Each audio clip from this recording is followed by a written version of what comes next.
Merci pour votre fidélité, mesdames et messieurs. Bonsoir et bienvenue dans ce flash d'information sur Bonopolis TV.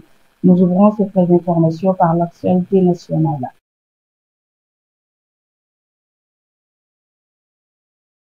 L'industrie malienne peut diversifier repose majoritairement sur de petites unités de transformation. Cette dépendance la rend fragile face aux coûts élevés de l'énergie et du transport.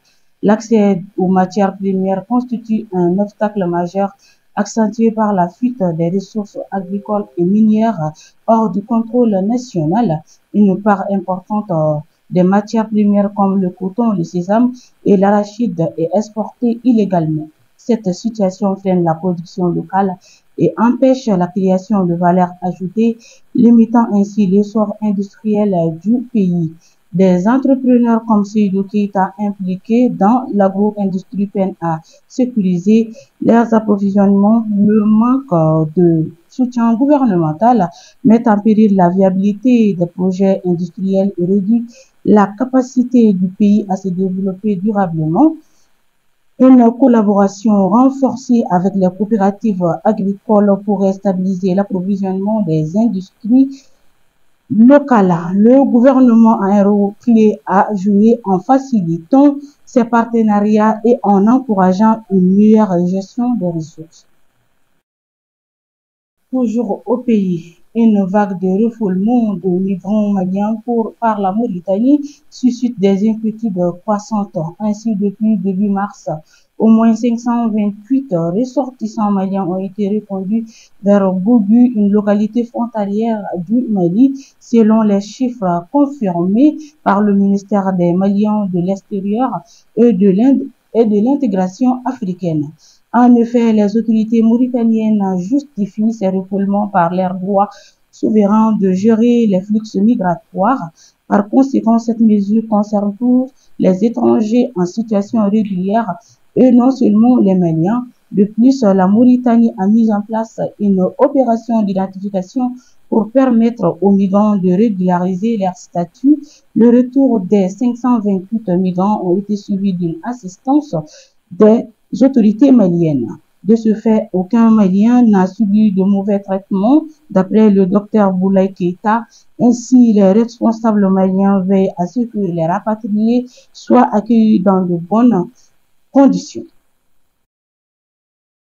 Dans la soirée du mercredi 12 mars 2025, après la rupture du jeûne, des tirs de billes et d'armes lourdes ont retenti la ville de Gao, provoquant un mouvement de panique parmi la population selon des sources locales. Aux environs de 20h15, des individus armés non identifiés ont tiré des obus en direction du camp militaire de la ville. Les obus n'ayant pas atteint leur cible, ils ont suivi une autre trajectoire. L'un d'eux a atterri dans une habitation, blessant légèrement une personne et endommageant un véhicule. Cet incident soulage la nécessité pour les forces armées maliennes de renforcer leur vigilance dans toutes les zones où elles sont présentes.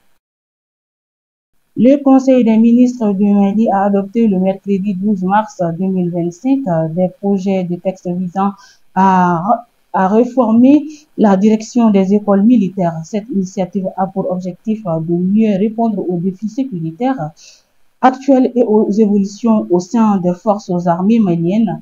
Créée en 2028, la direction des écoles militaires a pour mission de mettre en œuvre la politique de formation au sein des femmes.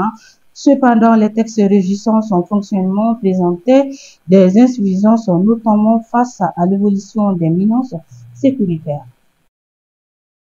Un tournant pour le secteur minier. À compter du 15 mars 2025, le gouvernement malien autorise à nouveau le traitement de certaines demandes minières. Cette décision annoncée par le ministère des Mines s'inscrit dans le cadre des réformes visant à assainir le cadastre minier et à optimiser la gestion des ressources naturelles.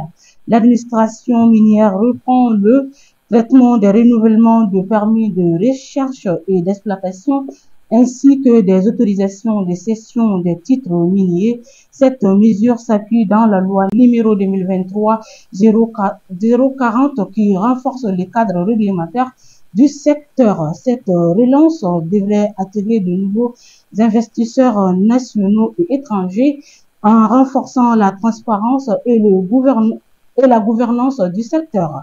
Elle pourrait également faciliter l'implantation de nouveaux projets miniers essentiels pour la croissance économique du pays. À présent, l'actualité internationale.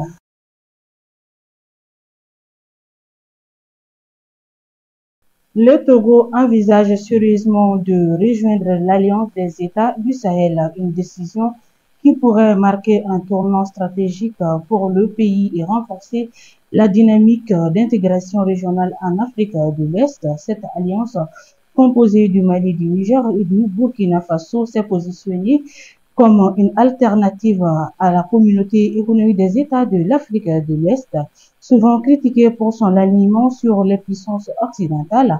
Pour le ministre des Affaires étrangères togolais, l'adhésion de l'AES constituerait une avancée majeure pour la souveraineté des États de la région. Cette intégration permettrait aux pays enclavés de l'AES d'accéder à l'océan Atlantique via le port de Lomé, un atout géostratégique considérable. Le Togo, en rejoignant l'AES, illustre une volonté d'émancipation et de coopération renforcée entre États partageant une même vision d'indépendance et d'affirmation politique sur la scène internationale. Et voilà, mesdames et messieurs, nous sommes au terme de cette page d'information. Merci à vous de l'avoir suivi. Au plaisir de vous retrouver très prochainement. D'ici là, portez-vous bien.